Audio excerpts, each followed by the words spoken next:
Hello guys, welcome. This is a tutorial on how to use the digital multimeter. We're going to be showing you how to measure voltage, resistance, how to check for continuity, and how to measure current. So we're going to start off by getting familiarized with the digital multimeter. Right here is your digital multimeter. This is the same in all labs. So to turn it on, we're just going to press the little green button in the bottom right corner, and you're going to wait until it's ready to measure.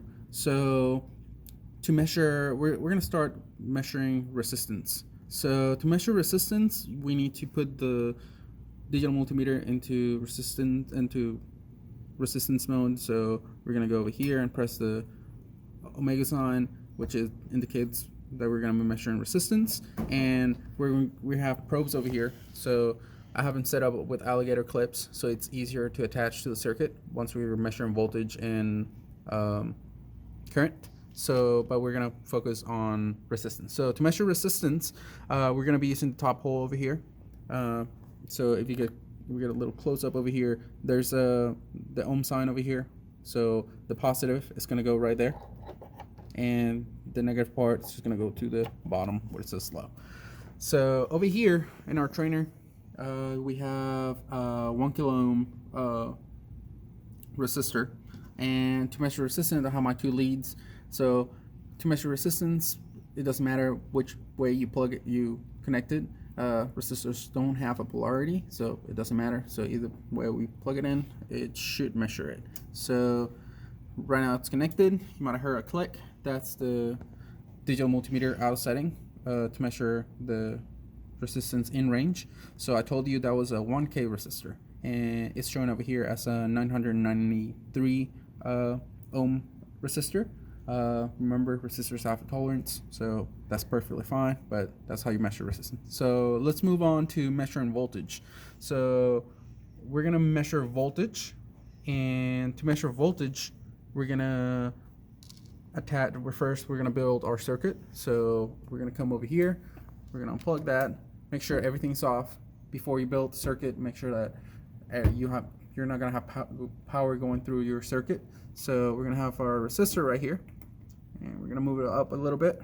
So it's also important that you color code everything, so you know which way currents are flowing and where the positive part of the circuit is and all that good stuff. So over here, this is gonna be connected to 5 volts. So we're gonna plug that into 5 volts over here and to one side of the resistor, and over here we're gonna go into ground and to the other side of the resistor. There you go. So now we're gonna look again over here at the multimeter. So we're gonna plug these just so I can show you. So to measure DC voltage, there's a button over here that says DCV. That's for direct current voltage. So that's what we're gonna press to measure direct current voltage. There's also one for alternative current voltage, so that's gonna be that one. But for this one we're gonna use DCV. So again, press that, and to measure voltage we're gonna use the same hole that we used for measuring resistance. You can also check by make sure that there's a V above it, and we're gonna connect our positive lead right there and our negative to the bottom where it says low.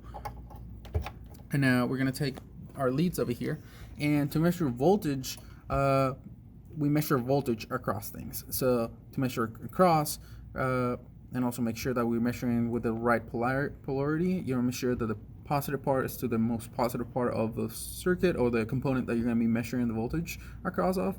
So this is going to go over here, and the negative part is going to go over here. And now we're able to turn on the trainer. So we're going to turn that trainer on.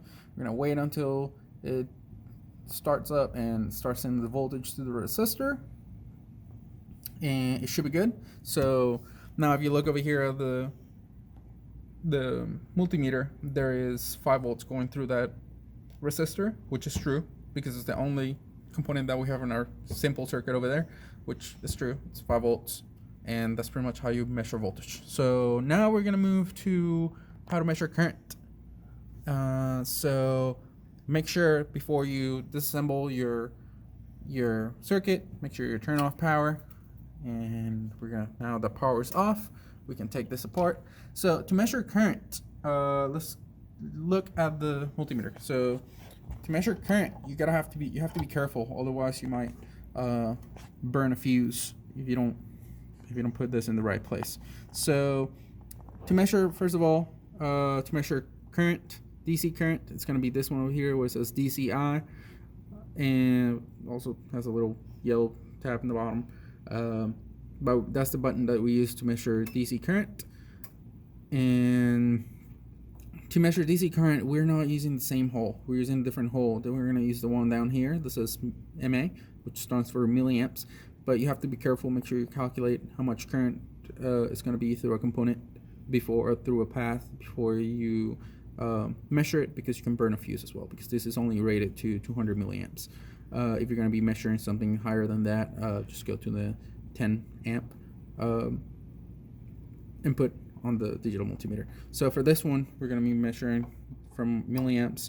So we're going to use the same resistor and the same voltage that we were using before, which is a 1K and 5 volts. So that should give us around our current about 5 milliamps.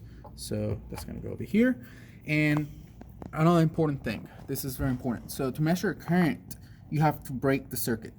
So you can break it in different parts. There's different ways that you can break the circuit. There is the one that I'll suggest is the best towards the bottom part. So you're going to break the circuit right here. And what we're going to do is that we're going to put the positive part, the positive probe, into the resistor, and the black probe into the ground. And then we're going to turn it on. Once it's on, if you go back over here to the digital multimeter, you're going to see that we are measuring 5 milliamps. And that's how you measure current.